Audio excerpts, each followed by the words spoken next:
Thank you all for joining tonight. We have a pretty busy but fun agenda tonight, so I'm just gonna hop right in. Thank you all for joining, and before we get started, I just want to introduce myself for those who may not know me. I am Brianna. I am the Membership Engagement Outreach Coordinator here at IJ, and I'll also give Adriana some time to introduce herself as well. Hello, everybody. Welcome in. For those that don't know me, I'm Adriana Griffith. I'm the statewide advocacy manager here at Initiate Justice, and it's a pleasure to see everybody tonight. Welcome in. And I'll pass it over to Antoinette just to say some quick hellos. Yes, I can introduce myself as well. Antoinette Ratcliffe. My pronouns are she, her, and hers. I am the executive director here at Initiate Justice. So happy to see some familiar faces, some new faces, and also welcoming folks to introduce yourselves in the chat. Where are you joining us from? I am joining you all from the Palm Springs area, where it's sunny. You see I've got my tank on, and so hopefully everyone else is also experiencing some beautiful weather amidst all the other things in this world that we are navigating. Awesome. Thank you, Adriana and Antoinette. Also just want to let folks know before we get started that the call is being recorded. So we just ask that you stay muted and use the chat box to insert any questions or comments that may come up through tonight's meeting. However, there's going to be like a Q&A session and also like a chance for folks to come off of mute, but just kind of while we're speaking and everything, if you have any questions or comments, feel free to pop them in the chat. And also, as Antoinette said, but also for those who are joining first time, welcome. Be sure to drop where you're zooming in from in the chat. And if you are first time, we'd love for you to sign up to become an official member of IJ using our tiny URL. Through this tiny URL, you can receive monthly updates, official announcements, quarterly newsletters, and all of that fun stuff. And it'll be dropped in the chat. And then, thank you, Antoinette. And then before we get started, I just wanted to do a brief agenda review of what we're kind of going to get into tonight. We're going to start with the typical grounding exercise, just the grounding video. After that, it's going to be some brief organizational updates and some upcoming events.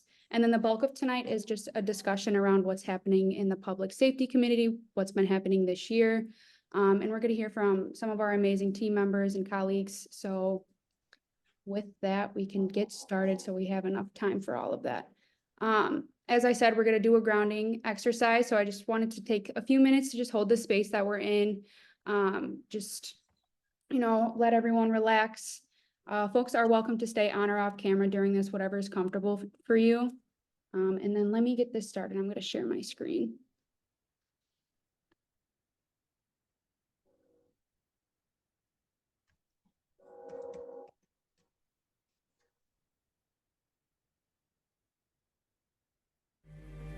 Second, full screen.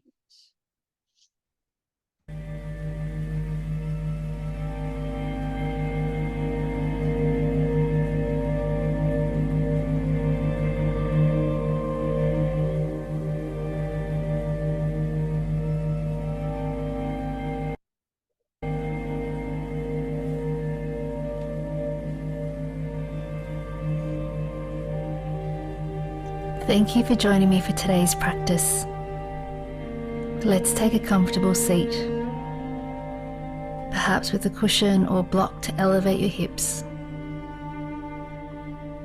Allow yourself these first few moments to settle in, making any necessary adjustments. Once you're ready, gently close down your eyes. Start to notice your breathing, gently deepening and slowing down your breath. Take a deep inhale through the nose and out through your mouth. Once more, just like that. Deep inhale through the nose and out through your mouth.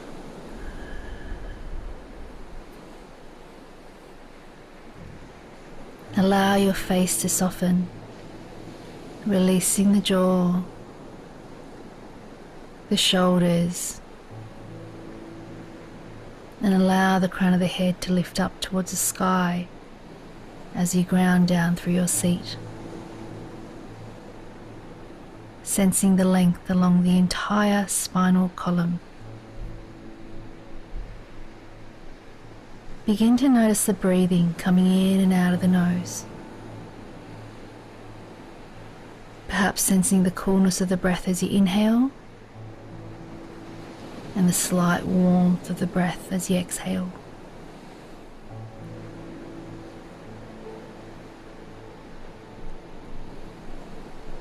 Allow the breath to be as it needs to be. Some breaths might be long, some might be short. One breath gently cascading into the next.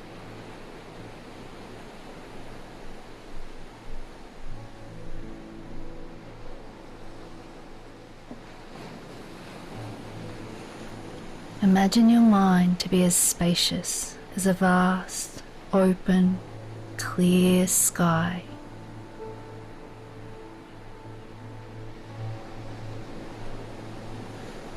And any thoughts, sensations, or feelings that arise are like clouds that simply pass through.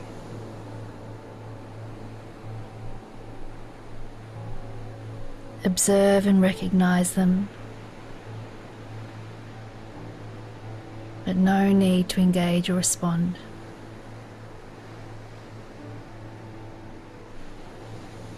Creating the space for whatever needs to be present to be here.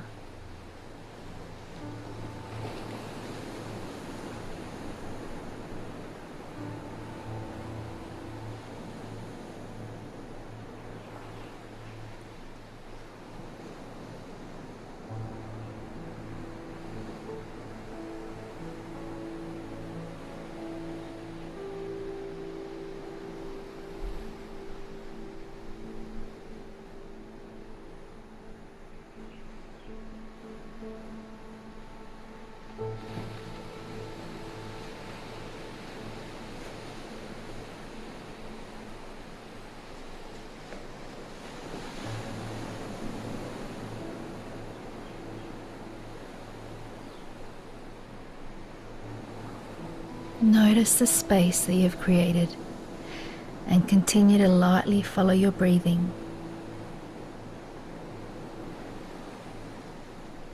Place your left hand over the center of your chest and then your right hand on top of the left.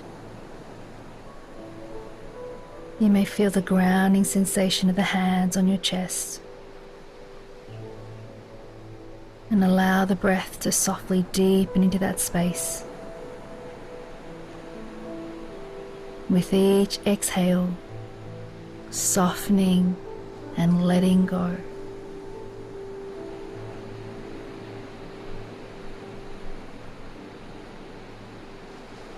Three more breaths, just like that. Inhaling into your hands, and as you exhale, letting go.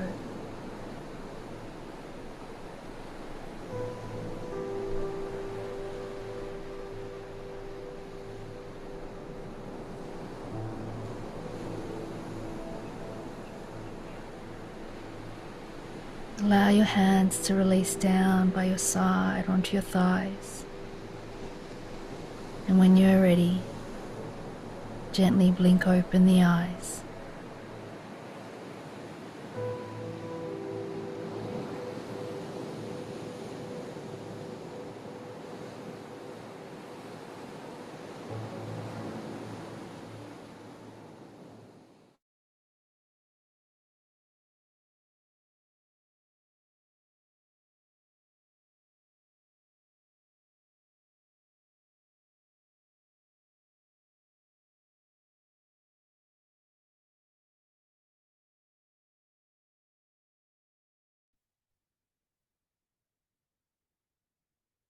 Okay, give folks a few moments to come back into the space and turn on their cameras if they feel like it.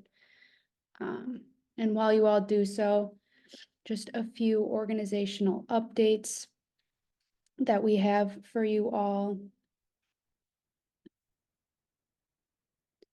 I lost my window. 1 second. Oh, here it is. Okay, so the first one, IJ is having a Mother's Day brunch event. If you all have been keeping up on our socials and our newsletter, there's still time to RSVP. It's taking place on Saturday, May 11th. It's going to be in LA County at Mass Liberation. And it'll just be a great time to celebrate and honor mothers who have been impacted by incarceration. The event's going to be free. You'll have the opportunity to just come in space, hear from some amazing speakers, partake in some wellness activities, and a lot more. So please sign up if you would like to join us. Thank you for dropping that link in there, Adriana. And also to sign up for our mailing list so you can hear for future event announcements from us and any other news. And then with that, I'm going to pass it to Adriana, who has some other organizational updates. Yes, thank you so much, Brianna. Real quick, everybody, some exciting news. We are currently hiring for a policy and advocacy director. And so super exciting as our team grows and expands. So if you are interested in applying or reading the full job description, I'm dropping the link into the chat now. You can see more at tinyurl.com/IJ policy director. But since we have Antoinette, our executive director here, wanted to know, Antoinette, if you wanted to give folks just a little bit of what they can expect from that job description if they were interested in applying.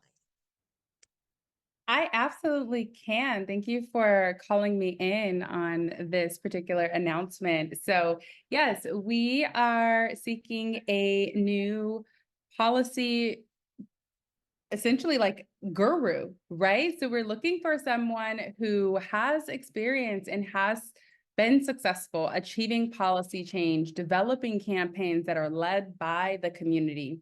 We're looking for someone who has a thorough and deep understanding of our California legislative process, understands the way in which law and policy shape our broader society, especially as it relates to the carceral system.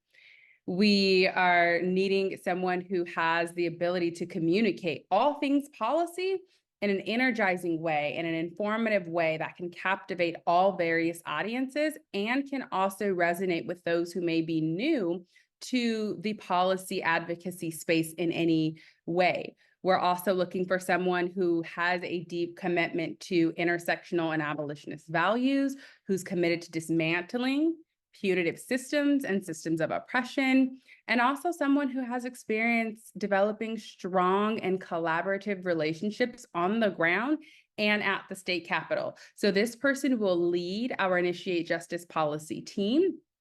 This person will also be responsible for identifying and also for keeping a track of all of the various pieces of legislation that are going through our legislative or through the legislative cycle at any given time that relate to or have an effect on people who are impacted by the criminal justice system. This person will also be responsible for developing strategies as well as actual bill language to advance efforts to end incarceration here in the state of California. Many of you may either be familiar with this work through Initiate Justice or maybe through some other space. And so you know that the work that we do as far as advancing policy change happens both on the ground in our communities and it happens at our state capitol with our legislators. And so this person will not only be serving our communities directly, but also will be working directly at the state capitol, frequently connecting with our legislators and representatives and identifying opportunities for people like all of you here to be in front of and speaking to and sharing your stories among the legislators, those who are responsible for passing laws that affect us and our families and our communities today and for generations to come. And so that's just a little bit of what that role looks like. It is a hybrid position, meaning there is some in-person work. There's also some remote working options. And so it's a combination of the two. As I mentioned, that work will take place both at the Capitol in Sacramento as well as on the ground in our communities. And so we're looking for someone who ideally is within commuting distance of either our downtown LA office or within commuting distance of the California State Capitol in Sacramento.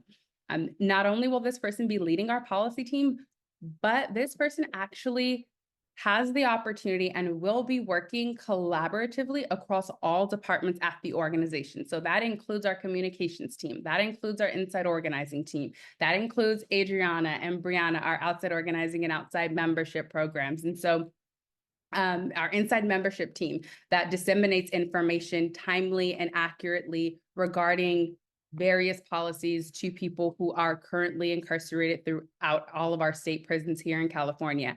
And so we're looking for a really dynamic person, we're looking for a really collaborative person, and we're looking for someone with expert knowledge, getting legislation through our state legislature and building relationships with our representatives at the Capitol and in their districts. And I'm excited. And so I really encourage everyone to apply if you are interested, to share it widely with your networks. And let's continue to build up leadership from within those who are directly impacted. And that is something that we prioritize here at Initiate Justice. All of our staff, including our board of directors, are people who have been impacted by the criminal justice system, either formerly incarcerated or having loved ones currently or formerly incarcerated. So we do truly value that lived experience. And that is also something that we would hope that the right candidate for this role would also bring to the team and continuing to align with our values and our goals overall here at Initiate Justice. Thank you so much, Antoinette, for providing that really nice breakdown, really insightful. So yeah, please share far and wide with your networks. And as Antoinette said, if you feel moved to apply, please do. Our next quick announcement, maybe not quick announcement, but really just want to say, so we'll be discussing a really good discussion today, sort of around policy, but just want to let folks know that next month, in our June monthly community meeting, we will actually be doing our yearly policy update, our mid-year policy update next month. So we'll go through all of our bills next month, talk about where they are, next steps, all of those things next month. So tune in for that next month to hear more about that. But other announcement I have for y'all, if y'all pay attention to our social media, you may have seen an announcement that Institute will be happening very soon. So I just want to announce that Institute of Impacted Leaders applications will actually be going live on Monday of next week. So if you have been following social media or you've been waiting for Institute to come back around, it is finally coming back around. So applications will go out live next week on Monday. So continue to follow us on social media, sign up for our email list so you don't miss the notifications, emails, anything of that sort. You can learn more about Institute of Impacted Leaders if you are unfamiliar by going over to our website at initiatejustice.org/Institute of Impacted Leaders. And if you have any additional questions, you can always reach out to me and I'm happy to reach back out. But that is that update. This summer's cohorts will be in San Joaquin County as well as Los Angeles. So we're going back to LA and then coming to San Joaquin County for the first time. So really, really excited. Antoinette, I see your hand. Go ahead. Yes, I do have my hand raised. So I see some familiar faces. I see people in this space who have graduated from the Institute of Impacted Leaders. And so first, if we can do a quick roll call in the chat, and if you are an Institute of Impacted Leaders graduate, if you will be happy to share what cohort and anything that like for you was really exciting about graduating from the Institute of Impacted Leaders. But Adriana, I wanted to ask you, because I also think I see some new faces here. So I also wanted to ask you if you could just give a brief synopsis of what the Institute of Impacted Leaders is for those who maybe are not familiar. What are they talking about? What is this institute? What is this thing that they're announcing that they're so excited about? Yes, thank you so much. And I'm already seeing folks drop in the chat what year they graduated, what location. I got mine in there too, y'all. Oakland 2019. You better ask somebody. No, so the Institute of Impacted Leaders is a 12-week organizing and training program for folks that are directly impacted by incarceration. So we teach folks how a bill becomes a law, going through the policy process of understanding like just how the California legislature works, right? Behind the scenes, we do practical activities. We talk about community organizing in essence and what it is, why it's important, and why it's important for us to be the ones leading those charges, those fights, and those efforts. So, in real super short, sweet words, that is what Institute of Impacted Leaders is. It is 12 weeks. Again, it is for folks that are directly impacted by incarceration. And so, what that means here at Initiate Justice is either you have been incarcerated yourself, whether that is state prison, whether that is a county jail, whether that is any other type of facility that where you were under an incarcerated state. We consider all of that. Or you have a loved one, you're a family member or a close friend or other loved one of sorts to somebody who is currently or formerly incarcerated. And so that is what we mean when we say directly impacted, because this is something that you have lived personally, whether you're supporting somebody or whether it's your own lived experience. So that's real simple, short, sweet, what Institute of Impacted Leaders is. I do hope to see many, many people apply for both the LA cohort and the San Joaquin County cohort. So really, really excited to bring these things back, and also really excited that this will also be a hybrid cohort. So this will also be the first time since 2019, y'all, that Institute will have some in-person component. So for those that may be unfamiliar, once the pandemic hit in 2020, we were right about to go into a spring cohort. So everything had to go virtual, and it's been virtual ever since, right up until last year. So this year we're bringing it back in a hybrid style. So some in person, some virtual. But we're excited, y'all. We're really, really excited. I'm excited. I actually live in San Joaquin County, so I'm doubly excited that we're bringing a cohort out here. And I see Carrie on here, one of our organizers from this neck of the woods as well. So I know she is also very excited to see Institute come out this way as well. Effie, I see you have a question. Go ahead. Yes. So for the in-person portion, where is that going to take place? So the in-person for LA will take place and at our downtown office in downtown Los Angeles. So it is on 742 South Hill Street. That's the address. But it'll be in downtown Los Angeles, and then these Zoom components will be, or the virtual components will be via Zoom. And then for San Joaquin County, the in-person will be in downtown Stockton, and it'll be at a place called the Huddle Co-work. So that's what will be for the in-person sessions in both LA So and would this be like multiple days, or we're talking about just a few hours, one day? Yes, it's multiple days. So it's 12 Okay. weeks. It's 12 weeks, Effie. So one session a week for 12 weeks. Each session is about 2.5 hours. Great questions. But yeah, applications will go out next week on Monday. So definitely, if you are interested and you are able to attend the in-person sessions as well as the virtual, we definitely encourage everybody to apply, and looking forward to going through applications. So thanks, y'all. Any other questions before I pass it back over to Brianna? There's one in the chat. It says, I'm in San Jose. Could I still sign up for the one in San Joaquin?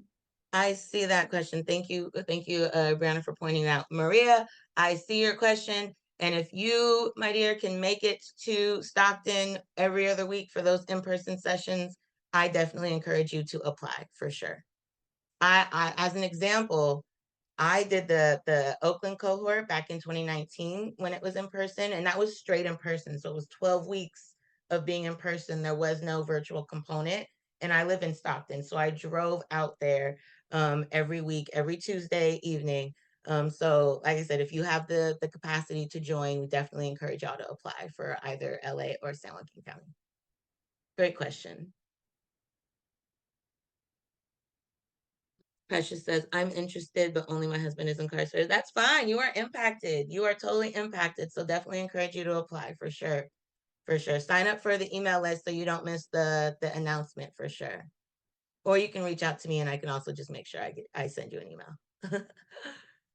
Awesome. Well, thanks, y'all. If there's any further questions around Institute, definitely feel free to you can reach out to me between now and Monday or anytime, and I'm happy to answer additional questions. And I will drop my email into the chat one more time. But passing it back to you, Brianna. Thank you, Adriana. Okay, so I'll kick us off into the main portion of tonight's meeting. As Adriana said, we're going to be going into bills, and specifically, we're going to be looking into what's been going on with the Public Safety Committee so far this year. So, especially over the last month, the Assembly Public Safety Committee has heard various bills. Many of them have been aimed at rolling back Prop 47, which was passed by voters a decade ago, and it was really crucial in reducing recidivism, helping to save just billions of dollars, and ultimately improving public safety. And IJ, alongside many other criminal justice organizations, we've really focused our efforts and power this year at trying to kill these bad bills and just really trying to ensure that we don't go back to a time of failed policy and mass incarceration in California. So with that, tonight we'll really be just debriefing all things Public Safety Committee. That's going to include the good things, the bad things, and then the really bad. So to get us started with that, first we have with us tonight our policy consultant, Danica. And Danica, thank you so much for being here with us tonight. We're super excited to have you here and have this discussion. Danica is going to be answering a few questions about how the first half of 2024 has gone as it relates to public safety. And then after we hear from Danica, we're going to hear from our executive director, Antoinette, who will talk to us about IJ's co-sponsored bills and kind of how they relate to this conversation. So let me go ahead and spotlight Danica before I get started.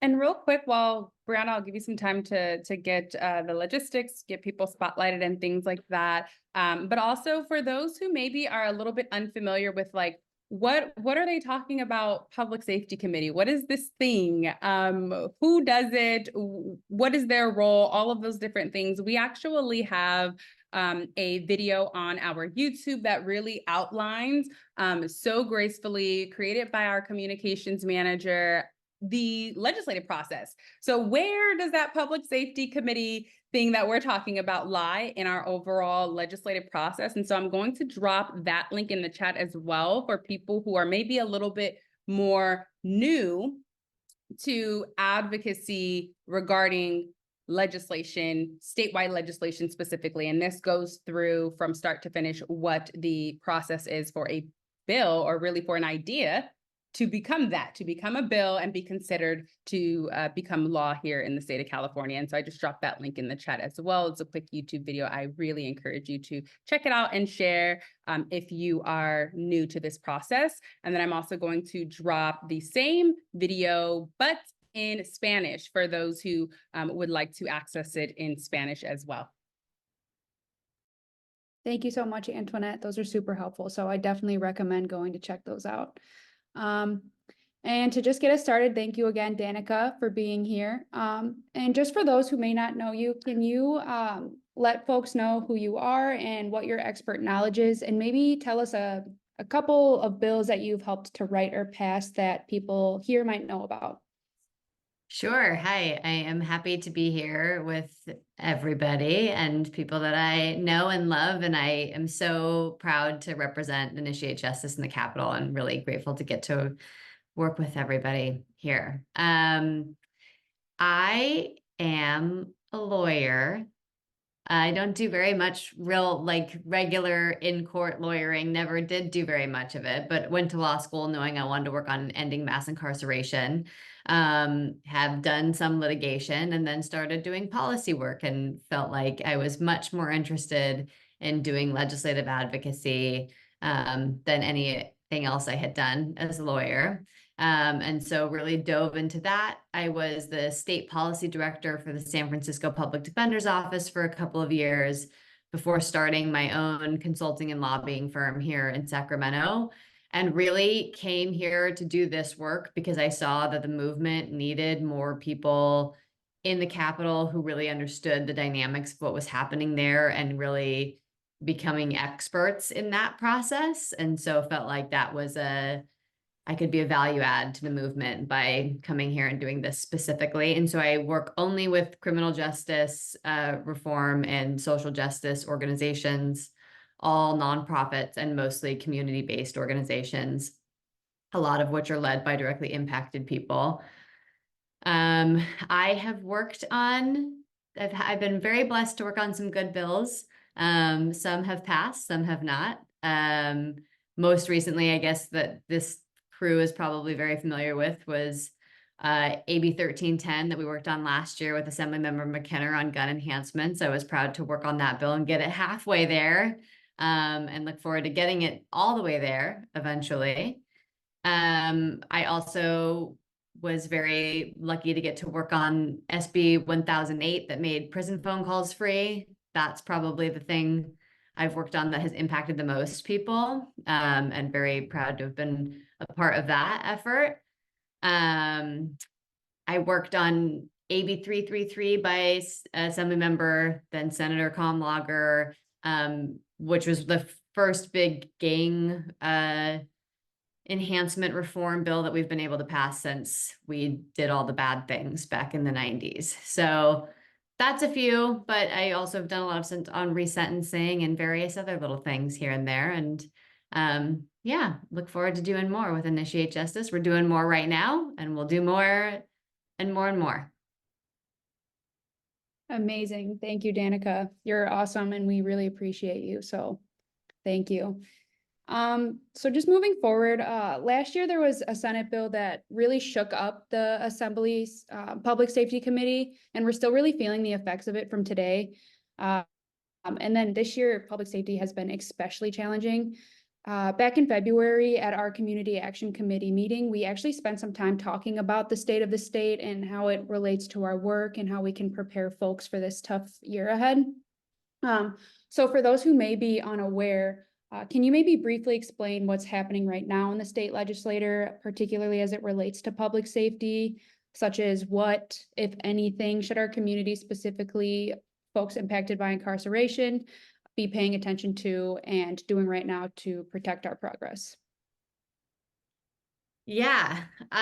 Well, I will say it's a definitely a different time right now than we have been in for the last decade. You know, we've really gotten a lot done in the last 10 years and had the wind very much in our sails. And right now it's not that way. And I think that's like to be expected for many reasons, right? And like, this is where we really become battle tested and the rubber meets the road for this particular movement, right? Like that we were able to get a lot done without a whole, I mean, we had opposition, but we had a lot of folks in the Capitol who've been with us. And now it's like, we just have to defend ourselves a little bit more and keep as much as we can and keep forging ahead. So I still feel hopeful. I just want to like start by saying that and say that like, even though this is like not a year where we're going to do a gun enhancements bill, like there's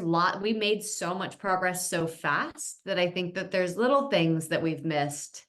And it's really important that I think we have a chance to like go back and really like strengthen and reinforce the big things that we got done in the last 10 years. And so I've been very interested in doing that work. What is happening is the legislators are doing what legislators do and being super reactive to what is in the media, which then leads to their constituents calling them, right? Like we do, all the time too. And being like, oh my gosh, like there's all of these problems with crime and retail theft, and what are you doing about it? And so we have there's like a bunch of different bills in the space that are varying degrees of actually doing something. And lots of times legislators just like put a bill in print to look like they're doing something, even if they know that bill's not going to pass or the bill doesn't really do much of anything. So we have like a ton of bills because they're all trying to look like they're being responsive to this like perceived issue with rising crime. And like certainly some issue, the truth is like retail theft, like some of that stuff is like has gone up in some places, right? Like that's just reality. But the sort of concerns have been, you know, seemingly overblown as well. But we also know that the way that people feel matters, right? So whether or not the data is there to support that there's like this massive increase in retail theft issues across the state, people feel like that's true.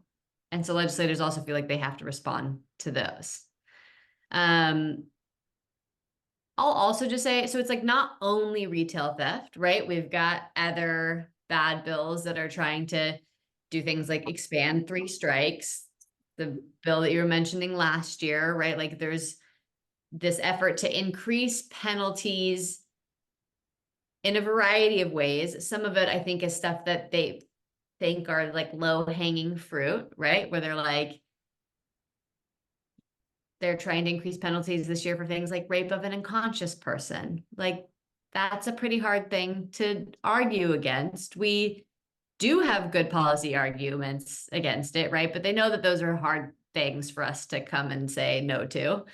And I think that another thing that's just playing out is that, you know, after when the defund the police movement happened, when the uprisings happened, I think that, you know, it really led law enforcement to be like, uh-oh, we have a problem. And then they spent a lot of money on getting a lot of strategic comms people in their corner. And then I think they created this whole narrative around increases in crime, right? To like push back against people trying to roll back their money. And that's another piece of what we're seeing now, I think, is like a lot of the media fear rhetoric stuff that we're seeing legislators be reactive to, I think grew out of law enforcement feeling threatened by the movement and the defund the police messaging in particular. Yeah, real quick, thank you so much for naming that piece, Danica. I'm curious if anyone else here may have similar experiences, but I'm in the Inland Empire region, so I am registered to receive email updates from the Riverside County Sheriffs, from San Bernardino County as well. And even just recently, San Bernardino County Sheriff sent out a very lengthy email that was literally fear-mongering for people who are in San Bernardino County around the shuffling of people in our prison. So the moving of people from San Quentin prison to one of the prisons out here in this county. And really the way in which I read it, if I had not had the knowledge that I have about what is actually happening, I would be concerned potentially for our community. And so those are the types of messaging that Danica is talking about, where it's misinformation, it's partial information, and it's oftentimes it is not grounded in actual data, but more so in fear-based messaging. And so I think I just wanted to name that. And I'm also wondering, right, like if other people have seen that, if you watch the news, you've seen some of the media where they amplify these smash and grab, as they're calling them, experiences throughout the state. And so those are the things that Danica, for those who maybe are not following in totality, those are the types of things that Danica is referring to. And then also the reason why we're talking about and why Brianna asked the question of what's happening in public safety. That is the committee. So there's a bunch of different committees in the legislature, but the Public Safety Committee is a subset of a group of legislators. There's one in the Senate, there's one in the Assembly, and that is the committee that is responsible for hearing and voting sort of for the first time really on bills that are related to our penal code, that are related to our carceral system, that are related to any changes in sentencing practices, how someone is sentenced, and all things criminal justice are heard typically in our Public Safety Committee first, to see if they even will progress through the rest of the legislative process. And so just to kind of fill some of what gaps may exist for any folks who are new here joining us for this conversation. Thank you, Antoinette. And Epi, I saw you had a question. Go ahead.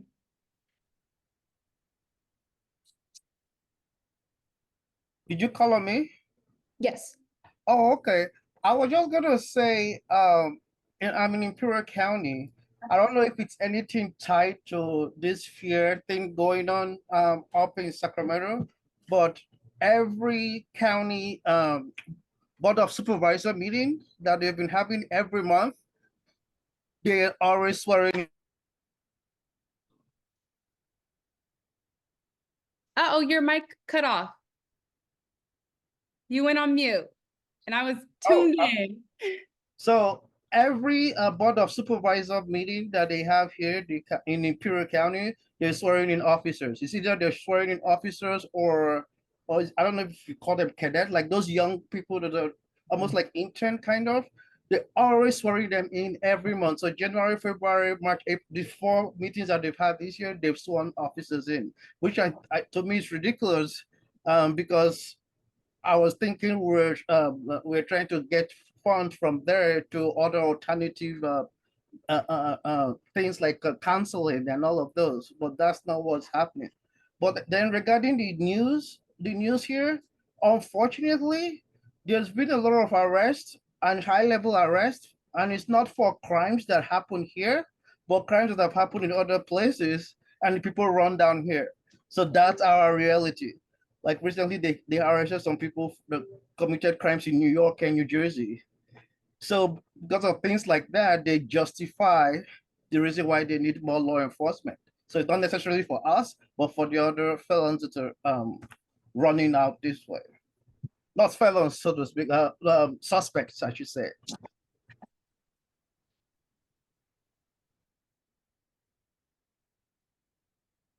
Yeah, thank you so much for sharing. You touched on something that's really critical that we talk about at the legislature that I know Danica also does a lot of work with, which is that imbalance of money. And we're going to talk a little bit about that later here today, as many of our bills after passing through the public safety are then heard in the money committee in appropriations. But to your point, right, there are additional needs that we are voicing, that community members are expressing beyond these very punitive and carceral approaches to public safety that we already know don't work. And you mentioned it very clearly. We are asking for other resources, but yet those resources are being diverted to continue to bring in more or expand the police force in your area, which is also a very real problem. So thank you for being courageous enough to come off mute and share with us what your experience is directly in your community. Yeah, thank you so much. And thank you, Antoinette, for kind of segueing into that next question, kind of about where the bills go after public safety. And with many of these bills, both good and bad, they're now in appropriations or on suspense. And to kind of branch off of what Antoinette was saying. So Danica, would you be able to briefly explain what the Appropriations Committee does and what the suspense file is and how it kind of relates to these bills that we were talking about with public safety? Sure. It's the most fun part of the legislative process to explain. So as Antoinette was saying, right, every bill in the legislature will go through a policy committee. There's a bunch of them. We are mostly focused on the Public Safety Committee. After it's gone through that committee, it may or may not go through the money committee. That depends on if it has been determined early on that the legislature thinks it may cost some money. Somebody's on off mute. I don't see anybody off mute. It's like there's a ghost. It's a Zoom ghost. So yeah, if the legislature has determined, oh, we think this bill might cost some money, then it will be sent to the Appropriations Committee. And the Appropriations Committee will do an analysis of how much they think this bill will cost. And they ask all kinds of people about that, right? They'll ask the author and the sponsors. So if it's like an Initiate Justice bill, we'll usually send information along that says, we think it's going to cost this much. We've, done some research. Here's where those numbers come from. And then if the bill impacts the courts, they'll go ask the courts how much it's going to cost them, right? And so if it's going to impact CDCR, they ask CDCR, how much do you think it's going to cost? And then they'll generate a dollar amount. And if it's over a certain amount, which is a very, very low amount, then the bill gets put on the suspense file, right? All of this is still happening within the Appropriations Money Committee. And the purpose of the suspense file is, okay, yes, we have deemed that your bill costs money. So now you got to go sit over here in this pot with all the other bills we've deemed to cost money. And we're going to make you all sit there until we get all of you and you're all in the pot, right? So we've got all of the bills that we've deemed to cost some money in the pot. And then we look at this pot and we go like, uh-oh, this pot is like $50 billion worth of bill stuff they want to do. And we have $5 billion to spend, right? So they got to make the 50 fit into the 5. And so they will just kill a bunch of bills at that point. Like a bunch of bills just never make it out of that suspense file. And then they'll also oftentimes make changes to bills to try to make them cost less money. That's the usual process because generally we do have some money to spend.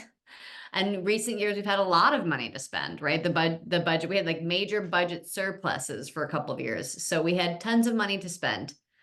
This year, there is no money. There is the opposite of money. We have a pretty big budget deficit. I think they're still saying around like $60 billion.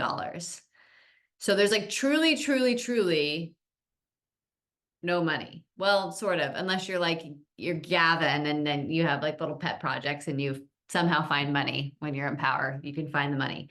But the truth is we really are not in a good budget situation, right? So a lot of stuff that is on the suspense file this year is probably, it'll be interesting to see in a couple of weeks how many bills actually make it off of there. Because unless those have some sort of money pot somewhere that they've identified, like lots and lots of bills are going to die at that point, probably this year. Okay, that makes sense. So considering this huge budget deficit and just based on what we've seen, the Appropriations Committee is going to be especially important this year. So would you agree with that? Sorry, that again, I was trying to look at the chat too, which is like so hard. Oh, that's totally fine. I know, I get the same way. But just based on what we've seen, especially with this huge budget deficit this year, could you agree that the Appropriations Committee is especially important to just keep an eye on this year and just how they're going to be operating? Yeah, I mean, I think that it always really is, right? Because I will just add that I told you how this is supposed to work, right? Which is like they're theoretically looking how much money these bills are going to cost and how much money they have to spend and making decisions purely based on that. But the truth is it's where a lot of the politics play out. And like totally out of light and out of sight, right? Like it's all very behind the scenes in appropriation, but it's where like legislators who've pissed off other legislators in power get punished, right? Like you'll notice if you see like a legislator who's like all their bills died on suspense, you're like, uh-oh, they made somebody mad, right? Or I mean, we're trying to do it right now. I see Paul's comment, like, so we kill crime bills and appropes this year. Like, yes, we are definitely trying to do that, right? Like, they didn't feel like they could vote them down in public safety. They felt like they had to let them get out because otherwise they get a bunch of flack for being soft on crime or whatever. But then we can like do away with them and approach and just be like, we just didn't have the money, right? But they do that to us too. We lose bills on an appropriations committee a lot as well. So it's always important. But yes, this year it'll be interesting to see what happens. I haven't been in this work in a year that was this big of a budget deficit before. So I really don't know what to expect. Okay, that makes sense. So with that, and just like it being especially important to pay attention to, and like you said, a lot of it happens behind the scenes. What do you believe that advocates can be doing? If a bill that they really care about is pending in appropriations right now, or if it's on suspense, what would you say that they could be doing that would be like most effective with that? I think one of the keys is if you're advocating for a bill, right? Making sure that bill is really a priority of the legislator if it's going to cost money. If your bill is going to cost money, it needs to be very important to the legislator you give it to, unless it's a year where we just like have tons of money to spend, but it's extra work to get the money pieces, right? So you want to make sure that it's a priority.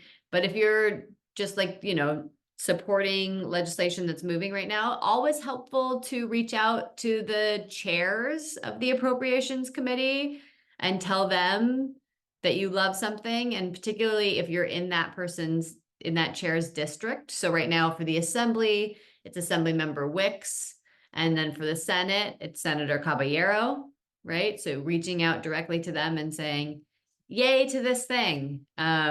Certainly the more they hear about stuff, the more they know people are paying attention and care.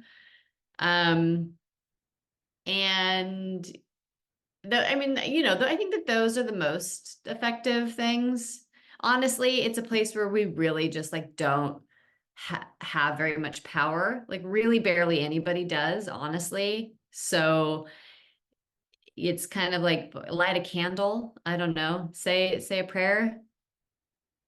Right.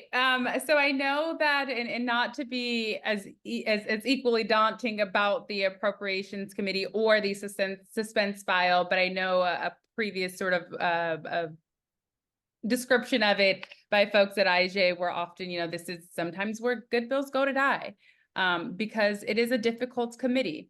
And particularly when bills are on suspense, as Danica mentioned, there are a lot of opportunities for politicians to play politics. And that is absolutely what happens. But I want to uplift what Danica mentioned, and I dropped some links in the chat that'll be helpful for people around who sits on these particular committees. It is important to know, especially if, as Danica named, I'm going to echo that as well, especially if you live in a senator or an assembly member's district who sits on this particular committee. As Danica mentioned, it is important to make sure that those representatives, the chair, as well as if any of your representatives actually sit on the committee, that they know that you and other people in your community care about this bill, care about this issue. You are their constituent. And although sometimes it may feel as though our legislators are not hearing our cries or hearing our concerns, it does matter. And I think one example of that is particularly, as we just kind of talked about, public safety. And there were a slate of very potentially harmful bills that were being considered. And some of those actually did not end up being heard in public safety at all due to the amount of opposition that was being communicated from throughout the communities, and the conversations the legislators are recognizing, hey, this bill does not have the support. This bill is not wanted by our constituents or by our community. And so those are things that are absolutely going to be important. Get familiar with who your legislator is and which committees they sit on, and also understanding what things drive particular committee members or legislators in general. What issues do they care deeply about? What constituency groups, right? Because there's different types of issue advocates that are advocating on various issues, and what types of issues move a legislator to support a particular bill. If they are hearing from that group or those groups that they really value the opinion of, then that matters. And I think something that, and this is, I'm going to get a little bit in the weeds, so I'll pull myself back as soon after, but I think something that we hear a lot of, and that I'll talk a little bit later about as far as like disappointments in the legislature, is this idea that people who are survivors or victims of harm are a monolith, are not also those who have experienced the carceral system. And so I think there's a lot to talk about and kind of unravel there, but get familiar with what drives and moves your particular representative. Pop into their district office. And if your representative sits on appropriations, definitely now is the time to voice for them what bills matter to you, what bills impact you, what bills you care about. Definitely. Thank you, Antoinette. And that kind of leads into the last question for Danica. So what should community members be doing right now, as many of these bills are on their way to the second house to be heard? And how can they stay as informed as possible on these bad bills as they're going through the legislative process? Yeah, I mean, I'll say we've done a pretty good job of chopping down a lot of the list. We have stopped some of them. We've sort of neutralized a bunch of others, right? So they look alive, but we've taken a lot of the most harmful stuff out of them. So they're really no longer a concern, or we think that we've like dramatically reduced the amount of harm that they will do.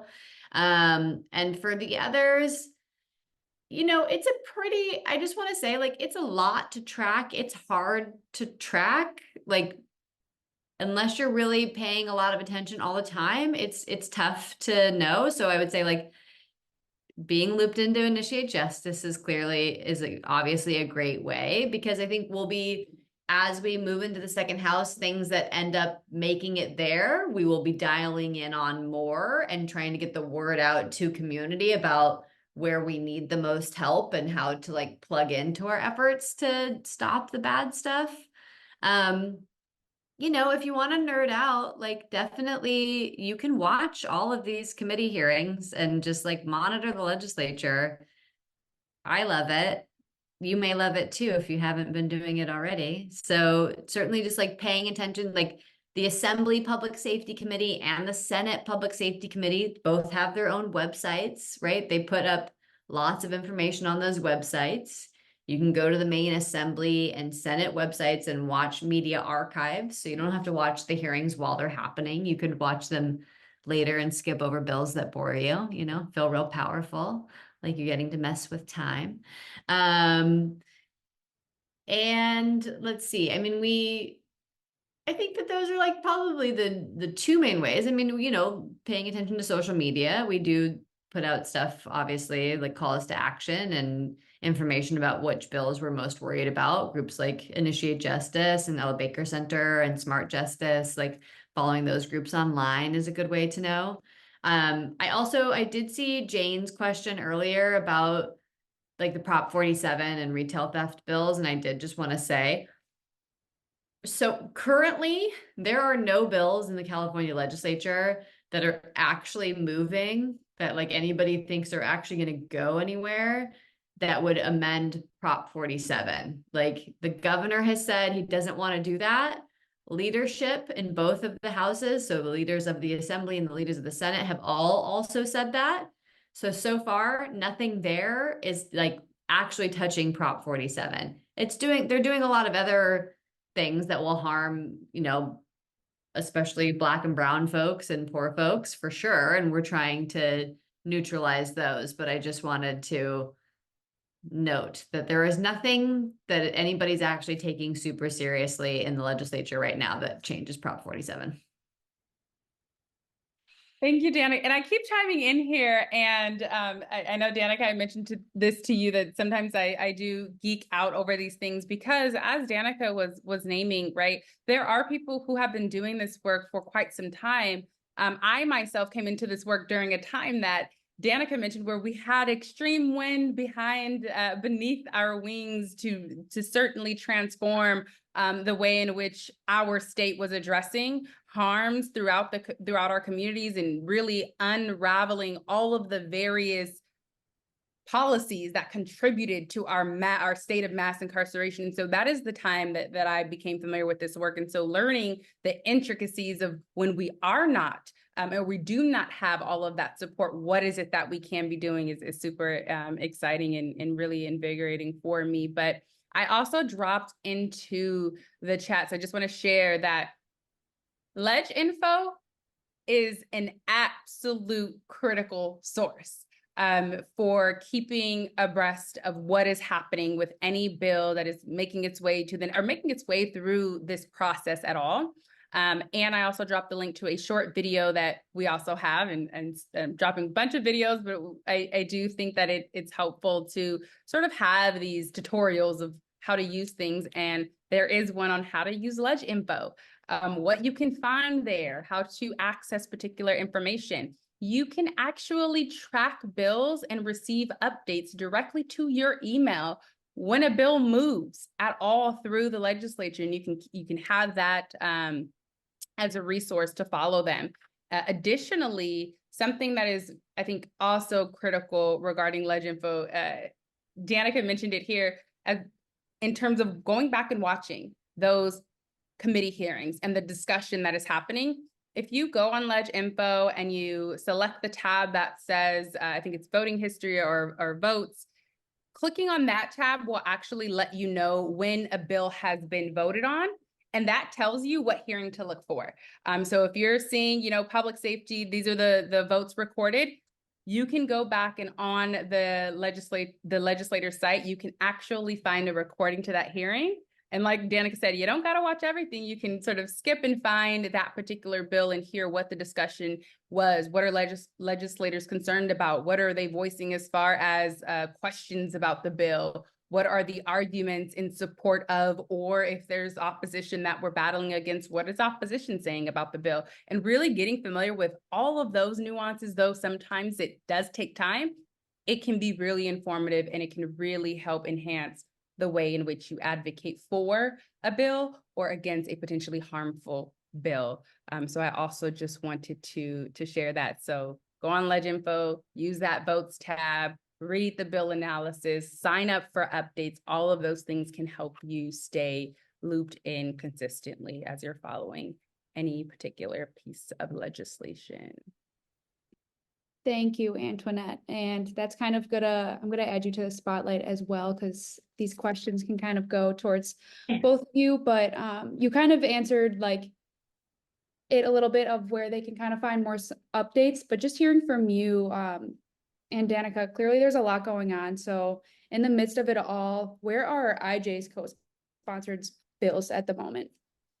Oh, yes, this is a fun one. So as Adriana mentioned, we will be spending some time. Brianna and Adriana are crafting our June community meeting to dive a little bit deeper into all of these. But for those who may be new here, Initiate Justice, we are co-sponsoring 7 bills that are working their way through the legislature, plus a campaign. It's not a bill, so I'm throwing up like an 8, but plus an additional sort of campaign. So 2 of our bills, AB 544 by Assemblymember Bryan, which would create a pilot program for polling stations in our county jails, or in 3 county jails. That one is a 2-year bill, as well as AB 1186 by Assemblymember Bonta.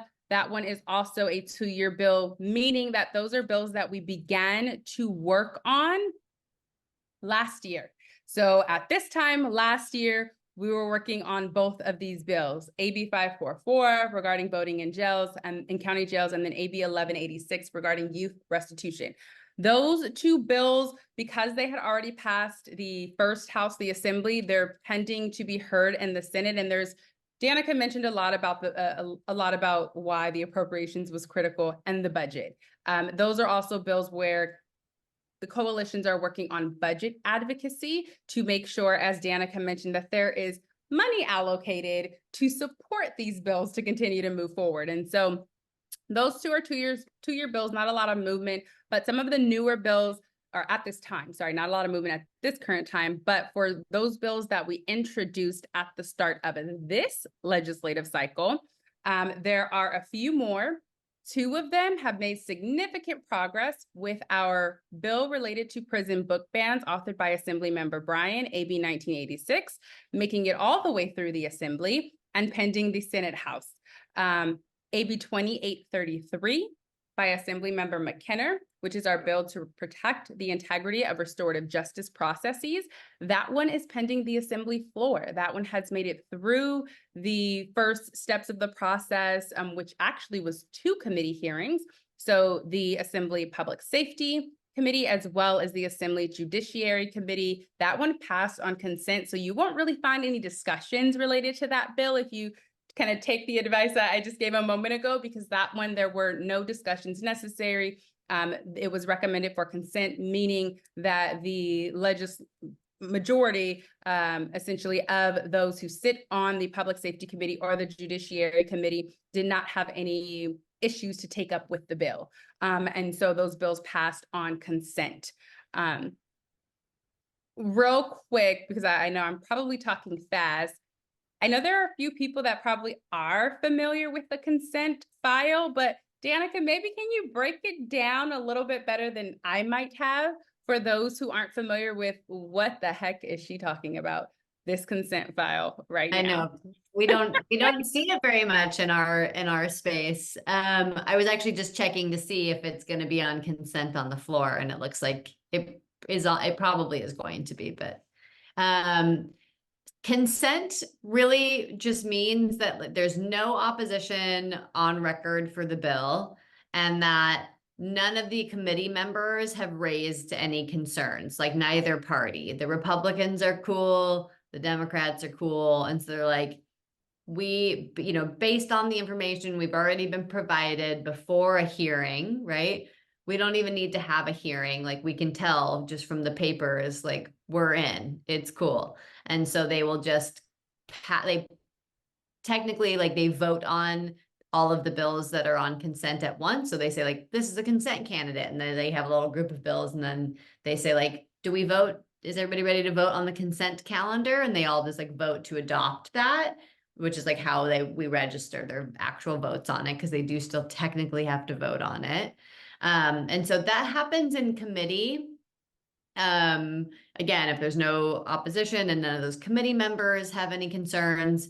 And then it can also happen on the full floor. And so right now we're waiting to find out, will AB 2833 be on consent on the Assembly floor, which wouldn't require like Assemblymember McKenna to stand up and present the bill and everybody to like do the regular voting. It would just be assumed that like all members who were present that day who vote for the consent calendar would all be registered as a yes on the bill.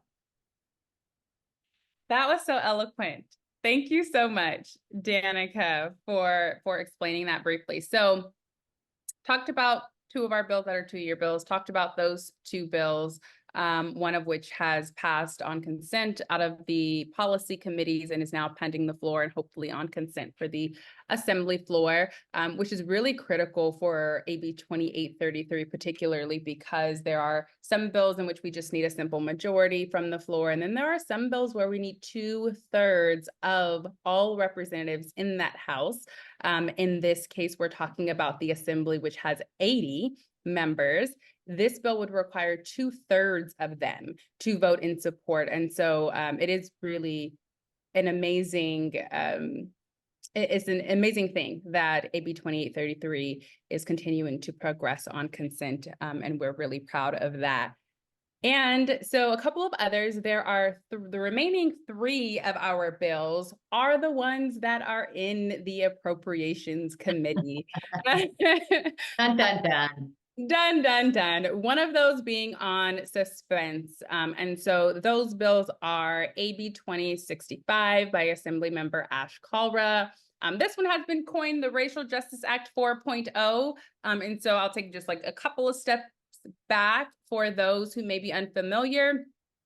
Throughout the past couple of years, the Racial Justice Act has consistently progressed. So initially, it was passed to finally create a mechanism for people to challenge racial discrimination if it tainted their charging, their trial, their sentencing. That has never been an opportunity in the courts to actually challenge any racial discrimination. It was we're not talking about it. And so the Racial Justice Act actually created a law and a mechanism for people to now challenge that. And then it was made retroactive. And then now we're working on various pieces of legislation progressively each year to make sure that the implementation of, meaning the way in which the bill is actually put into effect in the various counties, is actually fulfilling the intended goal of the bill. That's what the Racial Justice Act 4.0 or AB 2065 by Assemblymember Ash Kalra is also working on. So what it is doing particularly is it would create or improve, I'm going to say create access, but it would improve access to county by county data that is needed to actually bring forth a Racial Justice Act claim. And so that data right now is very difficult to obtain. Some counties have had some success. Some counties are experiencing grave difficulty in even bringing forth a Racial Justice Act claim. And so this will create, or if passed, this bill would improve access to that necessary data. And then two of our other bills that are also in Assembly Appropriations is AB 2310 by Assemblymember Greg Hart. And this one is related to parole language accessibility. And so we all know there are a myriad of problems with our Board of Parole hearings process. And this one aims to address language access and make sure that those who do not speak English as their primary language can also meaningfully engage in and participate in their Board of Parole hearing process.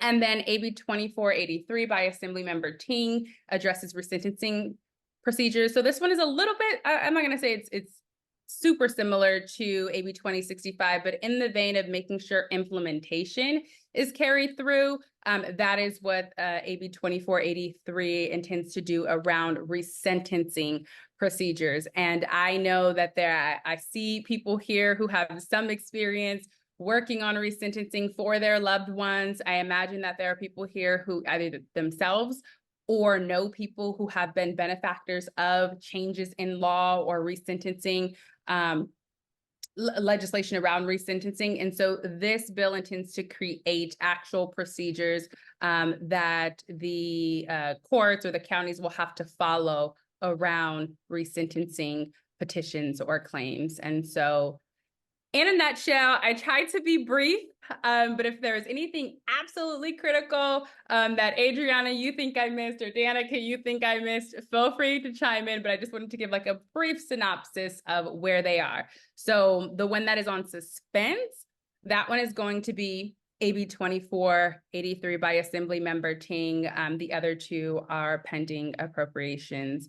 And yes, that is where our 7 bills are at this moment. And huge shout out and thank you to Danica for all of your work. As we named, Danica is our policy consultant. Danica is at the Capitol knocking down doors to make sure that our bills continue to progress. She is one of the most brilliant strategic minds that I have ever worked with. And so I also want to just acknowledge the strategy and the dedication and the persistence with which Danica shows up to continue to move, to support us and continuing to move these bills forward. And these are not the only bills that Danica supports. It's not just IJ. She's doing this for many of other people in our organizations in this space and around this issue area. And then also a huge thank you to Adriana, who I know has stepped up right now as we don't have a policy director to support moving these bills forward, as well as many other members of our team and the folks who I see here on this call that we see at the Capitol as well, making sure that these bills are continuing to move forward. Carrie, I know we see you. Yolanda, we see you. Jonas, I know you said you were, or Effie, one of you said you were just up there at the Capitol. So just shout out to everyone, because this is not a one person show or a one org effort. It is a collaborative and a collective effort. And we are really proud of the progress that our bills are currently making through the legislature. I want to just add and say, I am like so proud and pleased to IJ and the Capitol. And, you know, I know that COVID made a big sort of difference in how we're all doing this work, and we've all gotten used to being remote. And one thing we do keep hearing from offices this year is like, where's the movement? Like they feel like they're not seeing people walking the hallways in the way that they used to. And so my dream is to be up in the Capitol with all of you a whole lot more, maybe later this year, but certainly next session. Thank you. That's the call. That's the call to action. Get to the Capitol. And yes, Danica, I know Adriana and I will be working on some things, and so we will be working to bring more people up to the Capitol to really be at the doors and in the offices of our legislators. Myself, Brianna, Adriana, I know Carrie, you were also there. We have the opportunity, and forgive me if I'm pronouncing your name wrong, but Effie, I think you also shared it in the chat, had the opportunity to be at the Capitol for a different sort of space, which was Quest for Democracy, led by All of Us or None, or LSPC, where we did have the opportunity to bring together some of our members and organizers to support not just legislation that we're working on that was on that political or that agenda, but also other really critical pieces of legislation that affect all of us and many of us here today. And so we will continue to create and bring those opportunities. And thank you, Danica, for naming that and for calling people in to the Capitol, for sure. We appreciate you. Thank you. I appreciate you all. And I think for the sake of time to just ask one last question and to leave people with some tools that they can use to just like really continue this momentum. So it's really hard to analyze a single bill based on the bill language alone. I know it's really hard for me. It's really hard even for people who are just directly in this work. And it's even harder to follow and analyze multiple bills. As Antoinette was saying, we have 7 or 8 bills at IJ. So to you both, what can people do individually to better understand a bill or multiple bills going through the legislature right now? Any tools or tips that they may be able to leave this meeting with as well? That's a great question. I'll just kick us off, and then I'm pretty sure Danica has some gems to share as well, but I will first say fact sheets. So typically the bill language on LegInfo, that is the legal language. That is sometimes difficult to understand. It's going to talk about what the penal code section language actually says and how it's actually changing that, or, you know, some aspect of that. The fact sheet, which is usually put together either by the author's office, oftentimes in collaboration with the sponsors, or sometimes it is actually put together by the sponsors of the bill. So for instance, Initiate Justice, we named some bills that we're co-sponsoring. So we get with the author's office, we get with the other co-sponsors in coalition, and we create a fact sheet that really breaks it all down. What is the bill intending to do? What is the problem it's intending to address, or what is the problem that exists? And how is this bill the solution? And it breaks it down in plain language. And so I would highly encourage, if you are following a bill, find the fact sheet, reach out to the co-sponsors if you're familiar. I know we Initiate Justice, we receive and share tons of different fact sheets related to not just our bills, but other bills. And so definitely find, locate, either Google some websites, or some partners will put it on their website to make it easily accessible, but find the fact sheet. I think that is definitely one piece of advice. And then I'm going to have to also agree with something Danica mentioned earlier as a tool for this as well, for understanding a bill.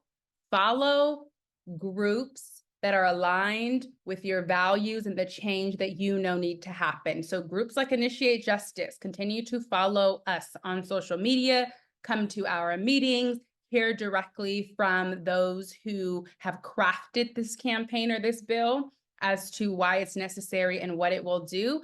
And there's many others. There's Ella Baker Center, there's Uncommon Law, there's CCWP, California Coalition for Women's Prisoners, there's CURB, there's Californians for Safety and Justice.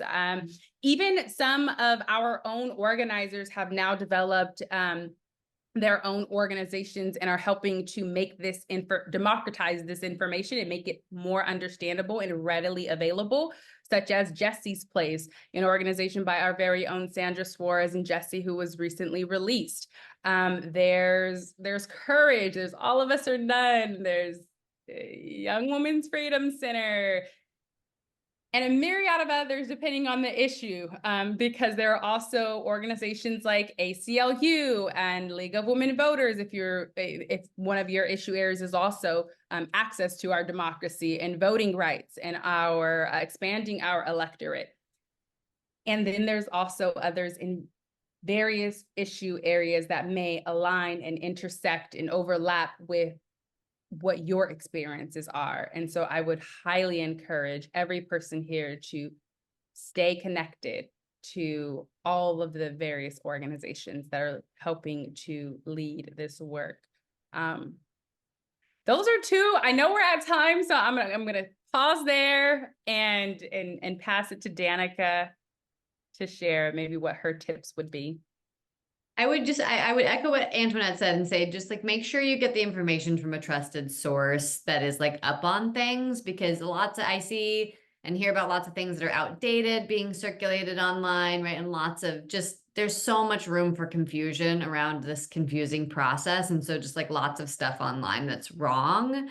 And so I would say, like, look to the orgs that Antoinette just named. And then, nerd alert again, because I am definitely a nerd.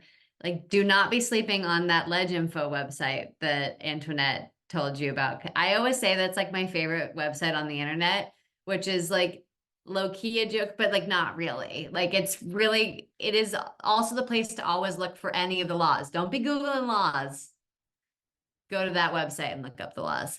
But if you look on there, if you're looking for a bill, once you learn how to use it a little bit, once you pull up the bill, there is a little tab that like says analysis. And if you click on that, you'll see like every time the bill was analyzed by one of those policy committees we were talking about, or the appropriations committee.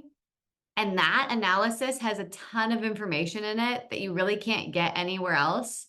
And like the fact sheet is great, but it is also like the view of the person who's trying to push the bill, right? And it's not the whole picture a lot of the time.